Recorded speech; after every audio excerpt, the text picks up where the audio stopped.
ፍጹም ፍስሐ ኢንተርቪው ያደረጋት አንድ ቤቲ የምትባል ሰውነቷ ላይ ደረቷ አካባቢ በእሳት ቃጠሎ የደረሰባት አንዲት ልጅ አይቼ ነበርና የምታወራውና የምትሆነው ማለት እሷ ላይ የደረሰባት አደጋ እሷ ስትገልጸው እንዴት አንጀት እንደምትበላ አጠይቀኝ። ማን ነበረች? ቤቴሌም። ምን ነው ታዲያ ቤቲ አትይም? ለቋቁ ለመጥኳት እኮ ነው። አልሰማሁም። በነገራችን ላይ ቤቲ አንድ ደስ ትላለች ስታያት በቃ ድምሽ ፍሽለች አይደል? በጣም ቆንጆ ልጅ ነች። ሁለት የመተረክ ችሎታዋ እጅግ በጣም ነው የሚገርመው። የእውነቴን ነው የምነግርሽ።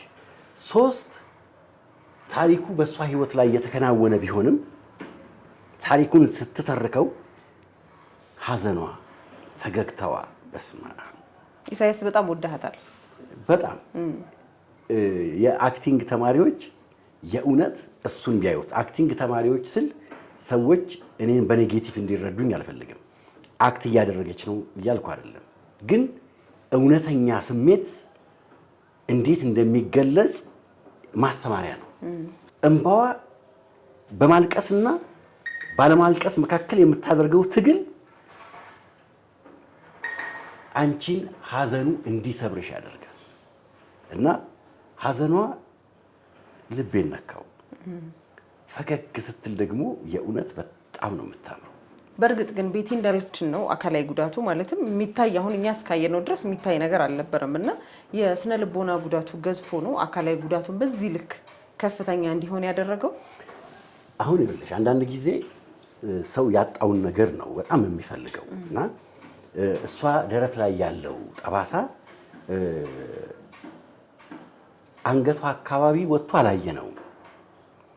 እንዲያውም የለበሰችው ልብስ እንደዚህ ከርቭ ነው። ስለዚህ ከርቭ ስለሆነ ከርቭን አልፈው የመጡ ጠባሳዎች የሉም። ስለዚህ ከዚህ አካባቢ በታች ነው ማለት ነው የጉዳቱን መጠን። በእርግጥም እሷ ናት የምታውቀው። ግን ለምሳሌ እንውሰድ፣ ደረቷን እንዲህ ነው እሳት የመታው ብለን ካሰብን በሷ አእምሮ ውስጥ በአካሏ ላይ ካረፈው ጠባሳ በላይ አእምሮዋ ውስጥ ያረፈው ጠባሳ የገዘፈ ይመስለኛል።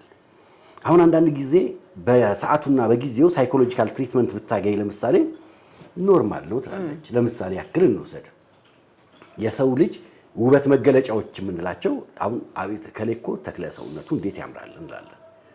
በስመ አብ አይኗ እኮ እንላለን። ከፈለግን ከንፈሯ እንላለን። አሁን ለምሳሌ ጡት ከምናነሳቸው ውበቶች መካከል አንዱ ነው። አሁን እቺ ልጅ ሁሉም ነገር አላት። እሷ እንዳለችው የጎደላት አንድ አካል። አሁን ይሄን ያህል የገዘፈው በአእምሯ ውስጥ ነው። የአካባቢዎቹ ሰዎች፣ ቤተሰቦቿ፣ ጎረቤቶቿ ምን ልትሆን ነው?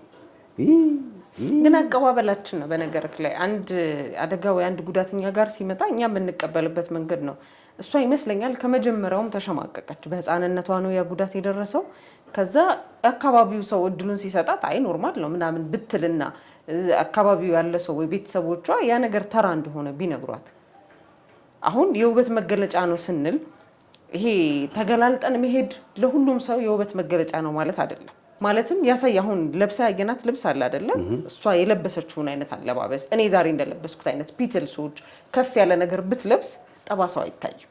አለባበሳችንን ነው ሼፕ ማድረግ የምንችለው። ገባክ? አንተ ያንን ነገር በቃ አክሰፕት ፊቷ ላይ ቢሆን ያ ነገር ምን ይሆናል? በቃ ምንም ማድረግ አትችልም እኮ አይደለ? ተቀብለ እንደውም ይሄ በልብስ የሚሸፈን ነገር ነው፣ የሚጠፋ ነገር ነው። አለባበስህን ካሳመርክ እንደውም የሆነ ጊዜ ምን አለች ወደ መጨረሻ አካባቢ የሆነ ድግስ ሽፎን ለብሳ ሄደችና ሰው ሁሉ ወይኔ እቺ ልጅ ስታምር አለ። አለባበሷ ነው እቺ ውበቷን ጎልቶ እንዲወጣ ያደረገው። ጠባሳ እንዳለባት ያውቃል እኮ ሰው። አልተሳሳቱ። እውነት ነው ልጅቷ ታምራለች። ግን ምን አለ መሰለሽ ደረቷ ላይ ያለው ጠባሳ እና በአካባቢው ያለው ማህበረሰብ ከዚህ በኋላ እኮ ምን ተስፋ አላት? ከዚህ በኋላ እኮ ማን ያገባታል? ከዚህ በኋላ እኮ እየተባሉ የሚነገሩ ነገሮች በሷ አእምሮ ውስጥ ደረቷ ላይ ያለው ጠባሳ እኛ ባናየው መጠኑ ትንሽም ቢሆን ሰው አግዝፎታል። ስለዚህ በሷ ጭንቅላት ውስጥ የተፈላጊነት ስሜቷ ቀንሷል። ይሄ ቻይልድ ትራውማ አጋጥሞታል ማለት ነው። አዎ ቀንሷል። ምክንያቱም ህፃናቶቹ ከፍ እያሉ ሲመጡ አጎጤ ጎጤ ጡታቸው ሲወጣ ሌላ ነገር ብታወራ ነበር ይመስለኝ። አጎጠቡጤ ተመችቶኛል ካልኩት በኋላ ያው አንቺ ምን ልትይ እንደምትችይ ሳስበው ነው የሳኩትና በአካባቢው ቋንቋ ልናገረው ብዬ ነው። እና የእሷ አለመውጣት ሳይኮሎጂካል ጫናው የበለጠ ከፍ እንዲል ያደርገዋል። እኔ እንደ ማንኛውም የእድሜ ኩዮቼ እኩል አይደለሁም የሚለው አመለካከትና አስተሳሰብ በእሷ ውስጥ እያደገ ሲመጣ ራሷን ከሌላው ማህበረሰብ እንድታገል አድርጓታል። በዛ እድሜ ምን እንደሆነ ታውቃለህ? ያን ነገር የሚያባብሰው አሁን አካባቢው ላይ ያሉ ሰዎች አለ አይደል? ትምህርት ቤት እኩዮቿ አሁን እነዛ እንደውም ትልልቅ ሰው ናቸው፣ ጎረቤት ምናምን ዘመድ ብለን ብንል እኩዮቿን አሁን ከማንኛውም ሰው በላይ እኩዮቿን ታምናለች። ያን እድሜ አብዛኛውን ጊዜ የምታሳልፈው ከተማሪዎች ከጓደኞቿ ጋር ስለሚሆን ማለት ነው። ተማሪዎች የሚሰጧት አመለካከት አለ፣ የሚሰጧት ፊድባክ አለ። እሷን አይተው ከእሷ ጋር መጫወት አይፈልጉም፣ ከእሷ አጠገብ መቀመጥ። ይሄ እንዴት ነው ጠባሳው እንደ መጥፎ ነገር ላይ እንደሚተላለፍ አይነት ነገር አድርገው እሷ ጋር ይስሉና ገለልተኛ እንድትሆን ያደርጓታል። የሰው ልጅ አእምሮ ትልቅ እንክብካቤ የሚፈልግ ነገር ነው። በሰጠሽው መጠን ይረካል፣ ይለማል። በመታሽው መጠን እየተጎዳ ይመጣል። ለምሳሌ አንድ ሳይኮሎጂስት አንቺ መተሽ ከጎኑ ቁጭ ብለሽ ችግርሽን ስታማክሪው ችግርሽ በጣም የሚያሳዝንና የሚያስለቅስ ሊሆን ይችላል። ሳይኮሎጂስቱ እያለቀሰ እያነባ እንዳንቺ ቢሰማሽ አንቺ የሚሰማሽ ነገር ምንድን ነው? አረጋገጠው እኮ የሰውዬ የኔ ህመም እኔን አይደለም የተማረውን ሰውዬ እንኳን እንደዚህ ካስለቀሰው እኔ ዕጣ ፈንታዬ ምንድን ነው የሚሆነው? አየሽ ልጅቷ የአካባቢዎቿ ሰዎች ትልልቆቹ የሚደመጡት የሚከበሩት እናቶች በአካባቢው ማህበረሰብ ዕውቅና የተሰጣቸው ሰዎች የሷን ጉዳት ከፍ አድርገው ሲያወሩት ስትሰማ በደረቷ ላይ ያለው ጠባሳ ትንሽ እንኳን ቢሆን እንደምን ያክል ገዝፎ ሊቀመጥ እንደሚችል አስቢው። እና የስብራቱ ከዚህ ነው የሚነሳው። እስቲ ልጅቷ ቤተክርስቲያን ሄደች። ካህኑ የሚሰብከው ለተሰበሰበው ሰው ነው። የተሰበሰበው ሰው ማን በምን ችግር ውስጥ እንዳለ አያውቅም። በዕለቱ እግዚአብሔር በመራው ወይም ባቀደው መሰረት ያስተምራል። ካህኑ ሲያስተምር ብዙ ነገሮች አስተምሮ ሊሆን ይችላል። ህይወት ሊያንጹ የሚችሉ ህይወት ሊያድኑ የሚችሉ የሚያለመልሙ ነገሮች ሊያስተምር ይችላል። እሷን ግን አይምሯን ጠቅ ያደረገው የትኛው ፓርት ነው? እናት ወልዳ ካላጠባች ምን ዋጋ አለው? ይሄ ለሷ ከምንም ነገር በላይ ህመምና ስቃይ ነው። ብድግ አለች። የእግዚአብሔር ትምህርት እያስተማረም አንድ ካህን ከመካከል ብድግ ብለሽ ስትወጪ ነውር ነው። ይህን ታውቃለች። ግን የፈለገ ሰው ነውር ይበላት፣ የእሷን ህመም ማን አየላት? እስቲ ቀለል ብታረጊው ጡጦ ባለበት ሀገር በጣም እኮ ቀላል እኮ ነገር ነው። በዛን ሰዓት ያንን ግን ማሰብ የምትችልበት ሁኔታ ላይ አይደለችም። የሰውን ማቀባበል እንደዛ አልመጣም ለሷ። ገብቶሃል? አሁን ልክ እንዳልከው ነው። የሆነ ችግር ያለበት ሰው አንድ ችግር ውስጥ የተቀመጠ ሰው ስለሆነ ነገር ሲወራ ያ ነገር ሁሉ ስለዛ ይመስለዋል። እኔ እናንተ ተገናኝተን ብንጨባበጥና በዛ ጋር እንሂድ ብዬ ወደዛ ብጠቁምክና ያቺ ልጅ እዛ ጋር ብትኖር ስለሷ እያወራን ነው የሚመስለው። ያቺ ልጅ ያት ብዬ ተናገርኩ ያክል ሊሰማት ይችላል። ያን ደግሞ የሚያደርገው አይምሮዋ የሚነግራት አሁን ቀድሞ አንዳንዴ አይምሮአችን የሚነግረን ነገር አለ አይደለ? እንዲህ እያሉሽ ነው እኮ ይኸው ስላንቺ እያወሩ ነው፣ እየተጠቋቆሙብሽ ነው፣ አንቺ ፈላጊ የለሽም። ቄሱ ደግሞ ምን ብሎ ሲያስተምር ሰማች? እዛ ጋር እናት ወልዳ ካላጠባች ከዛ እሷ ምን ተብላ ነው ያደገችው? ወይ እቺ ልጅ ማን ያገባታል? ብትወልድ ማጥባት አትችልም፣ ደረቷ ላይ ጡት የለም፣ ስለዚህ እንዴት ነው የምትሆነው የሚል ነገር እየሰማች ነው። አሃ ቄሱ አረጋገጠላት ማለት ነው። ስለዚህ እኔ ከዚህ በኋላ አላገባም፣ በወልድም ማጥባት አልችልም። ስለዚህ እናት ወልዳ ደግሞ ልጇን ካላጠባች ምንም ዋጋ የለውም፣ ስለዚህ እኔ ዋጋ የለኝም ማለት ነው። ገባክ? አሁን የተነሳበት መምህሩ ያስተማረበት ኢንቴንሽን ሌላ ነው፣ የተነሳው ርዕስም ሌላ ነው። ግን እሷ ከምን ጋር ታያይዟለች? ከነበረባት ችግር ጋር ካለባት ቁስለት ጋር ታያይዘውና አሃ እንደዛ ስለሆንኩ ነው ወደሚለው ነገር ትመጣለች። ያንን የምታደርገው በልጅነት እንዳልነው የነበረን አስተዳደግ አለ አይደለ? ከልጅነታችን ይዘናቸው የምንመጣ አንዳንድ ነገሮች አሁን ኖርማል ብናረጋቸው በጣም ኖርማል ነው። ደረቷ ላይ እሳት አደጋ ተፈጠረ፣ ያጋጥማል። ግን እግዚአብሔር መንገድ አለው። እግዚአብሔር የሚያስተምርበት መንገድ አለ። ቤቷ ገባች። በቀጥታ ያሰበችው የትኛውን ፓርት ነው? የአይጥ መርዝ ማምጣት። ያ የአይጥ መርዝ ሲቀመጥ የተቀመጠው ለአይጦች ነው። ዛሬ ግን የተቀመጠበትን ቦታ ታውቀዋለች፣ ለሷ እንዲሆን አሰበች ማለት ነው። ለምን? በደረሰባት በተደጋጋሚ በደረሰባት የማህበረሰቡን ጫና በአካል ጉዳቷ ምክንያት በመጣባት ጫና ምክንያት ራሷን ማጥፋት ፈለገች። እግዚአብሔር ምን አለው ብዬሻለሁ? ዓላማና እቅድ አለው በሰው ህይወት ውስጥ። ካህኑ ያንን ሲናገሩ እግዚአብሔር ዓላማና እቅድ አለው። መከራዋን ስቃይዋን በዚች ሰዓትና በዚች ደቂቃ እንድናይ ያደርጋናለች እና ጉዳቷ እጅግ በጣም ከባድ እንደሆነ ነው የተረዳሁት። አየሽ፣ የእግዚአብሔር ዓላማ እዚህ ውስጥ ነው የሚገለጸው። እሷ እንዳለችው እርቃኗን ቆመች። እርቃን ማለት ምናልባት ትንሽ ገለጥ አድርጋት ጠባሳዋን ይሆናል። ያቺ ጠባሳኔ እርግጠኛ መሆን የምችለው የዚችን እንኳን ታክል ሰፊ ላትሆን ትችላለች ብዬ ነው የማስበው። የኔ ሐሳብ ነው። እውነቱ ግን አላቅም። ወንድሟ መጣ። አየሽ፣ የወንድሟ መምጣት ሳይኮሎጂካል ትሪትመንቱ እዚህ ጋር ይጀምራል ማለት ነው። እናትሽ እኮ ትወድሻለች። ትራዲሽናል ትሪትመንቱ ማለት ነው። እናትሽ እኮ ትወድሻለች። አንቺ ብትሞቺ እናትሽ ምን ትሆናለች? እኔም እኮ ወድሻለሁ። እናቴ ትወደኛለች እንዴ? የሚወደኝ ወንድም አለኝ እንዴ? አየሽው? እናቷ እንደምትወዳት ታውቃለች። የሚያረጋግጥላት ሰው ግን ትፈልጋለች። ወንድሟ እንደሚወዳት ታውቃለች። የሚያረጋግጥላት አካል ያስፈልጋል። ከዛ ስብራቷ ምንጭቅ አድርጎ የሚያወጣት አካል ያስፈልጋታል። ለካ የሚወዱኝ ሰዎች አሉ። ለካ እናቴ ትወደኛለች። ለካ ወንድሜ ይወደኛል። አየሽ፣ ባዶነት የነበረው ብቻ ይሄ አብሮክ ሰው እንዳለ የሚሰማክ ስሜት ይመጣል።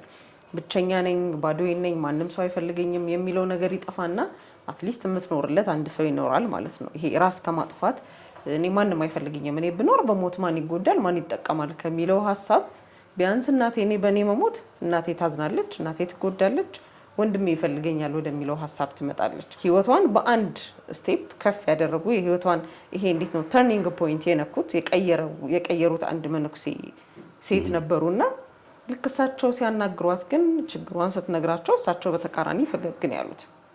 ምክንያቱም አሁን ለኛም አሁን እዚህ በዚህ ሰዓት መታ እንደዚህ ሆኜ ነው ብትል እኔም በሆን ፈገግ ነው ልል የምችለው። ምክንያቱም ቀላል ነገር ነው ይሄ መስተካከል የሚችል አይምሮ ውስጥ ነው የከበደው። እንዳልነው አካላዊ ያለው ይሄ ችግሩ ያንስና አይምሮ ላይ ያለው ነገር ነው እየከበደ የሚመጣውና እሳቸውም ይሄ ፕሮፌሽናል በሆነ መንገድ ሳይሆን ተምረው ምናምን ሳይሆን ሳይኮሎጂካል ትሪትመንቱን ያደረጉላት በባህላዊ መንገድ እሳቸው በሚያውቁት በኖሩት ቅድም እንዳልነው እኔ ያለሁልሽ፣ እኔ ወድሻለሁ፣ እስካሁን ያለቀሽውን እንባ ለእግዚአብሔር ብታለቅሺ እስካሁን ለሰው ያለቀሽውን እስካሁን ስንት መፍትሄ አግኝተሽ ነበር። አሃ እንዲህ ማድረግ ይቻላል ለካ። አሁን እኛ የከበደን በእኛ ጣሪያ ትልቅ መስሎ የታየን ችግር በሌላ ሰው ጣሪያ ስናየው ደግሞ በጣም ያንስና አሃ እንዲህም አለ ይባላል። ልክ ግን ጸበል ገብታ ስትወጣ የነበረው ነገር ልክ እሳቸው ባሉበት መንገድ ነው በተቃራኒ ሆኖ ነው የመጣው። ስትገባ መጀመሪያ ልክ እንደተለመደው ሰው ይጠቋቆምባታል። በጣም ፈርታ ነበር አይደለ? ልክ አሁን እኛም ብንሆን የነበረብን ችግር ላይ አሁን በሷ ብቻ ሳይሆን አጠቃላይ ስለ ቻይልድ ትራውማ አጠቃላይ ነው እንድናወራ የምንፈልገው በዚህ ጉዳይ ላይ ማለት አላማችን ይሄ መነሻችን ልጅቷ ብትሆንም ቤቲ ብትሆንም ሁላችንም ቤት ያለ ችግር ስለሆነ ማለት ነው። ችግሩ የሆነ ሰው ሲያየው ችግራችን ትልቅ ሊመስል ይችላል ወይ ደግሞ ሊጠቋቁምብን ምናምን፣ ያ ነገር በጣም ተራ ነገር ነው። አንድ ጊዜ እዚሁ ኢንተርቪው ያደረግነው ልጅ ምን አለ፣ ካህኑ መጡና ትከሻዬን ነካ ነካ አደረጉኝ። ማማረር ክንፍ መስበር፣ ማመስገን በሰማይ መብረር። እጅግ በጣም የሚገርም አባባል ነው እና አንዳንድ ጊዜ የተሰጠንን ነገር አምነን እና ተቀብለን ስንኖር በሰማይ እንበራለን ማለት ነው። ስንቃወም ማንለውጠውን ለማለት ነው። ስንቃወም የበለጠ ዲፕሬሽን ውስጥ እንገባለን፣ የበለጠ ራሳችንን እንድንጠላ ያደርገናል ለማለት ነው። እና በየቦታው ያሉ እንደዚህ ተረድተውሽ የሚያግዙ ሰዎች መኖራቸው እጅግ በጣም ትልቅ ነገር ነው ብዬ ነው የማስበው። ስለዚህ ይቺ ልጅ የራባት ማን ነበረ? ሳይካትሪስት ነበረ። አይዞሽ ብሎ ችግሯን በደንብ አድምጦ ይሄ ሁሉ አካላዊ ውበት እያለሽ እቺ እኮ ትንሿ ነገር ናት ያጣሻት፣ እሷ እኮ ደግሞ በዚህ ትተካለች የሚል ሰው ነበር የሚያስፈልጋት። እንደ ማንኛችንም አፍቅራ ወልዳ ከብዳ መኖር እንደምትችል የሚነግራት ሰው ያስፈልጋት ነበር። ይሄ ነው ትልቁ ስብራት እንጂ ደረቷ ላይ የነበረው ጠባሳ አይደለም። አፍቅራ ነበር፣ ተፈቅራ ነበር። አንድ አፍቃሪ ነበራትና በአጋጣሚ የሚገርምህ ነገር አካባቢዋ ላይ ያለ ሰው ነው እሷ እኮ እንዲህ ናት ትቅርብ፣ እሷን አግብተህ እንደዚህ ብለው ነገሩ እንዲፈርስ ያደረጉትና በእሷ መፈቀሯ መጀመሪያ ትልቅ ደስታ ነበረ። ኦኬ ሌላም ፈላጊ ያለኝ ብላ እንድታስብ ተስፋ የሚሰጥ ነገር ነበርና ከዛ ግን ያፋረሰው ነገር ደግሞ ያ የልጅነት ጠባሷ ያ የመጀመሪያ ጉዳቷ ይሆንና ልቧን ይሰብረዋል። እዛ ጋር መልሶ ወደ ነበረው እያገገመች አንድ ስቴፕ ከሄደች በኋላ ወደ ኋላ ይመልሳታል። ከዛ ግን ልጅቷ እግዚአብሔር ረዳት፣ እንደው በእኔ አገላለጽ እግዚአብሔር ረዳት ነው። በቃ አሁን የሆነ ሰው ላይ ዲፔንድ ከመሆን ፈጣሪ ላይ ዲፔንድ ወደ መሆን አመራችና ይመስለኛል ገዳም ሄዳ ነው በደንብ ትሪትመንቱን አግኝታ በቃ እዛ አይምሮዋን አድሳ አሁን አለች እኔ ማንም ሰው ስለ ጠባሳዬ ስለምናምን ምንም ነገር መስሎ አይታየኝም። የቲክቶክ አካውንት አላት እስካር ይላል። ስለ ጠባሳ ነው በቃ ማንኛው እሷ ከራሷ አልፋ እንኳን ስለ ሌሎች እንደዚህ አይነት ነገር ቢያጋጥማችሁ እንደዚህ አይነት ችግር ቢያጋጥማችሁ ችግር የለውም ይታለፋል፣ እኔ በዚህ መንገድ አልፌያለሁ ብላ ያ ሁሉ ነገር አለፈ ተረሳና እሷ ለሌሎች ደግሞ ትምህርት የምትሆንበትን ራሱ ግፊት አለው አይደለ? እድሜያችን ራሱ ይገፋን የለ ወደ ፍቅር የሚወስደን እድሜ ያለ ይሆንና መፈላለግ ሲጀምሩ ያ ልጅ ወደ እሷ ፍለርት ማድረግ ሲጀምር እሷም መልስ መስጠት ስትጀምር ነበር ይሄ ነገር ሀፕን ያደረገው። ከዛም ግን በቃ እስከ መቼ ሰው ላይ በሚል ነበረ ወደ ገዳም የተመለሰችው። ግን ስትመለስ ያገኘችው ትልቁን ነገር ነው ማለት በቃ ከራሷ አልፋ ለሰው መትረፍ ትችላለች። አሁን ስለምንም ስለ ጉዳቷ ስለ አካላዊውም ስለ አእምሮአዊውም ምንም አይነት ጉዳት ውስጧ የለም። ወጥታ እንደዚህ ነበርኩኝ ያለፈችበትን ስታወራ ልታለቅስ ትችላለች፣ ምክንያቱም ፔኑን ስለምታውቀው። ነገር ግን አሁን ያንን አልፋ ያለፍኩበትን የተማርኩበትን በህይወት ያገኘሁትን እንኩ ላካፍላችሁ እያለችን ነው። ውድ አድማጭ ተመልካቾቻችን በጣም ብዙ ቤተሰብ ውስጥ እንደዚህ አይነት ነገሮች ይፈጠራሉ። እኔ እኮ አልፈለግም፣ እኔ እኮ ለማንም አልጠቅምም፣ እኔ እኮ እንዲሁ ነው የተፈጠርኩት የሚሉ በጣም ብዙ ሰዎች አሉ። ሰው በራሱ በፍጥረቱ እጅግ እጹብ ድንቅ ውብ ፍጥረት ነው። ስለዚህ ውብ ፍጥረት መሆናችንን መጀመሪያ ማመን አለብን። ማንም ሰው አካላዊ ማንነቱ፣ አካላዊ ጥንካሬው፣ አካላዊ ውበቱ ሊፈርስ ይችላል። የሰው ልጅ በተፈጥሮ አደጋና በሰው ሰራሽ አደጋ ምክንያት ባልታሰበ ሁኔታ የሆነ ችግር ሊፈጠርበት ይችላል። አንድ አካል ስለጎደለ ተስፋ መቁረጥ አያስፈልግም። ልክ እንደ ልጅቷ አብሬ ኮከብ መሆን ይቻላል ማለት ነው። ተመልካቾቻችን ደግሞ አስተያየታቸውን እንዲሰጡንና በዚህ ጉዳይ ላይ ያላቸውን የህይወት ልምድ እንዲያካፍሉን እንጠይቃቸዋለን። ላይክ፣ ሼር፣ ሰብስክራይብ እያደረጋችሁ ቤተሰባችን ሁኑ። ቪዲዮአችን ለብዙ ሰዎች እንዲደርስ ደግሞ ላይክ ማድረጋችሁን እንዳትረሱ። መልካም ጊዜ